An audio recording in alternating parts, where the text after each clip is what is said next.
Ajit Pawar record 6 बार मुख्यमंत्री, महाराष्ट्र के उप मुख्यमंत्री बने, लेकिन अपने राजनीतिक विरोधियों से लेकर समर्थकों तक के लिए वो अजीत दादा ही रहे। बारामती उन्हें अपना बेटा कहता था। और ये जो तस्वीरें आप इस वक्त देख रहे हैं, उनके पार्थिव शरीर को ले जाया जा रहा है, अंतिम दर्शनों के लिए रखा जाएगा। कल सुबह उन्हें अंतिम विदाई दी जाएगी। और ये तस्वीरें इस वक्त जो बारामती से आ रही हैं, शोकाकुल परिवार, उनके समर्थकों से भरा हुआ बारामती, वहां सड़कें जाम हो गई हैं क्योंकि लोग अंतिम दर्शनों के लिए पहुंच रहे हैं। बारामती में, उनके अपने बारामती में वो पंच तत्व में विलीन होंगे। कल अंतिम संस्कार होगा। और उससे पहले ये तस्वीरें जो बारामती से आ रही हैं, अजीत दादा पवार, ये वो तस्वीरें हैं जब आखिरी विदाई देने के लिए बारामती उमड़ रहा है। आप जरा देखिए, ये संयोग ही है कि बारामती के इस बेटे का आखिरी सफर बारामती में ही खत्म हो रहा है। अजीत पवार का पार्थिव शरीर विद्या प्रतिष्ठान ले जाया जा रहा है, जिसकी तस्वीरें मैंने आपको दिखाई। वहां अपने नेता को अंतिम दर्शन करेंगे उनके समर्थक। कल सुबह 11 बजे का ये समय, उससे पहले आप ये भीड़ देख लीजिए, उनके पार्थिव शरीर को ले जाया जा रहा है। लेकिन इस सब के बीच आज जब देश में ये दुखद खबर आई कि अजीत पवार नहीं रहे हैं, हर कोई स्तब्ध था, हर कोई हैरान था। इस सब के बीच भी विपक्ष की राजनीति लगातार चलती रही है। ये हैरान करती है बात, लेकिन ये सच्चाई है। ये सच्चाई है कि विपक्ष की राजनीति लगातार हावी रही है। और अब इस दुर्घटना के बाद जो ये विमान क्रैश हुआ, उस पर साजिश की बात कही जा रही है। मैं आज इसी पर बात कर रही हूं। मेरे साथ बहुत सारे मेहमान जुड़े हुए हैं, लेकिन ये तस्वीरें इस वक्त आपको अजीत दादा परिवार, अजीत दादा पवार का ये अंतिम दर्शनों के लिए जो उनका पार्थिव शरीर ले जाया जा रहा है, बारामती से तस्वीरें आ रही हैं। ये तस्वीरें मैं आपको दिखा रही हूं। लेकिन इसी के साथ मैं आपको वो तस्वीर दिखाती हूं जहां बारामती में ये हादसा हुआ है। हादसे वाली जगह की ये तस्वीर देखिए। यहां लोगों की भीड़ जमा है, लेकिन आप देखिए वो 50 मीटर की जो दूरी आपको दिख रही है, रनवे जहां पर ये प्लेन लैंड करना था, लेकिन उससे 50 मीटर की दूरी पर ये प्लेन लैंड हुआ। और जिस वजह से यह हादसा हुआ, जिस वजह से अजीत, पूरा दिखाइए, जिस वजह से अजीत पवार अब हमारे बीच नहीं रहे हैं। इस 50 मीटर की दूरी ने दादा को महाराष्ट्र और देश से छीन लिया है। यह तस्वीर, और इसी के साथ क्रैश साइट की भी वो तस्वीर आपको दिखाती हूं जो ड्रोन से ली गई है। ड्रोन से ली गई वो तस्वीरें, आप जरा तस्वीर देखिए। दूर से आप देखेंगे मिट्टी जो पूरी तरह जलकर काली हो गई है। ये प्लेन जो हादसे का शिकार हुआ, जिसमें अजीत पवार सवार थे, ये तस्वीरें, इसे भी फुल फ्रेम चलाइए। हादसे के बाद अजीत पवार यहीं दुर्घटना के शिकार हुए और उसके बाद यहां से उनके पार्थिव शरीर को अस्पताल ले जाया गया। अब उन्हें बारामती में विद्या प्रतिष्ठान उनके पार्थिव शरीर को ले जाया जा रहा है। लेकिन इससे, इन तस्वीरों के बाद जो तस्वीरें सामने आई, जिन्होंने पूरे देश की आंखों में आंसू ला दिए। शोक की इस घड़ी में पूरा परिवार एक साथ था। आप ये जो तस्वीरें देख रहे हैं, इसमें उनके बेटे पार्थ पवार भी नजर आएंगे। पार्थ पवार, सुप्रिया सुले और इसी के साथ सुनेत्रा पवार। और ये जो तस्वीरें आप इस वक्त देख रहे हैं, ये दिवंगत नेता का आखिरी दर्शन करने के लिए देखिए कैसे भीड़ उमड़ रही है बारामती में। लाइव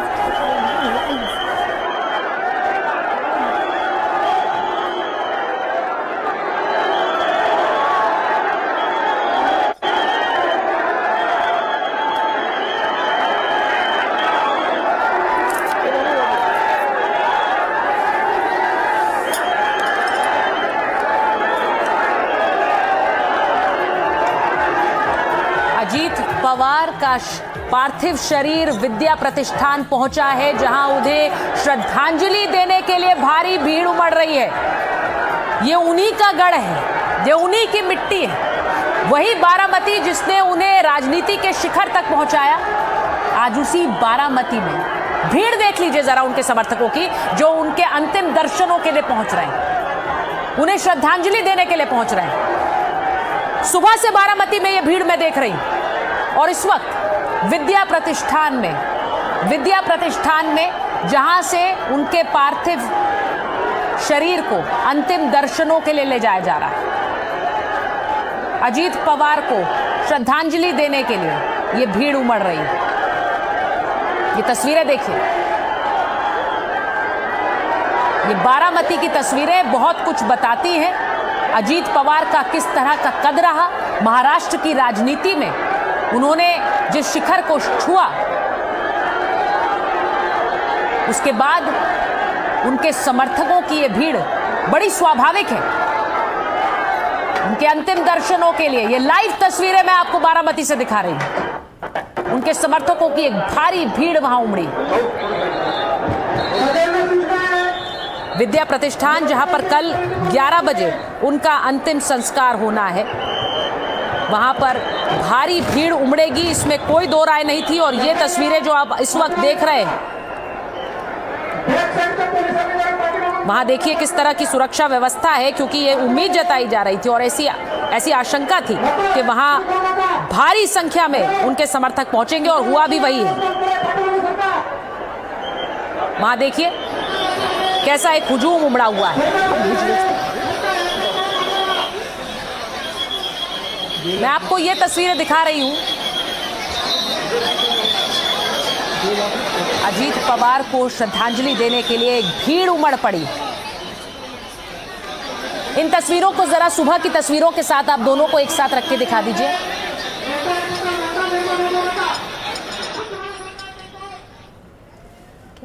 में दुखद इस प्रकार से मौत हुई है और इस पर राजनीति न की जाए, लेकिन मुझे इस बात का बहुत दुख है कि आज हम लोग किस कगार पर खड़े हैं कि किसी के मौत पर भी इस प्रकार की गंदी और ऊंची राजनीति की जाती है। मुझे बहुत दुख है कि ममता दीदी जिस प्रकार से राजनीति में नीचे के स्तर पर जा रही है, ये अपने आप में बहुत ही दुखदाई है, बहुत ही गलत है। इस प्रकार का बयान उनको नहीं देना चाहिए था। इस प्रकार से एक हमारे बहुत करीबी और महाराष्ट्र के लाडले नेता के निधन पर राजनीति करके उनका अपमान करना ये बहुत गलत बात है। देवेंद्र फडणवीस कह रहे हैं कि ममता बनर्जी ने जो बयान दिया है वो अजीत दादा पवार का अपमान है। देवेंद्र फडणवीस का ये बयान आया है।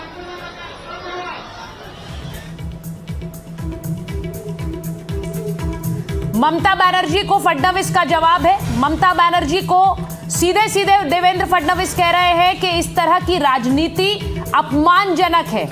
अजीत दादा पवार के साथ इस तरह के राजनीति दुखद है और ये सिर्फ और सिर्फ उनका अपमान है।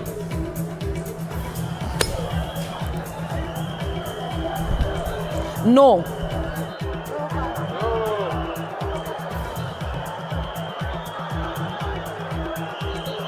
चलो शांतता रखा होता। तस्वीर फक्त 2 मिनिट आपापल्या जागेवर स्टॉप करा।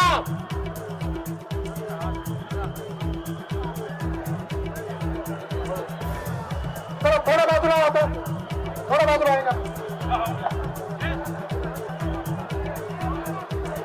मी आपल्या सर्वांना मागे जे सगळे लोक जे अभी बारामती की आपको दिखा रही हूं, लेकिन इसी के साथ सुबह की तस्वीरें आपको दिखाना चाहती हूं। देवेंद्र फडणवीस जब पहुंचे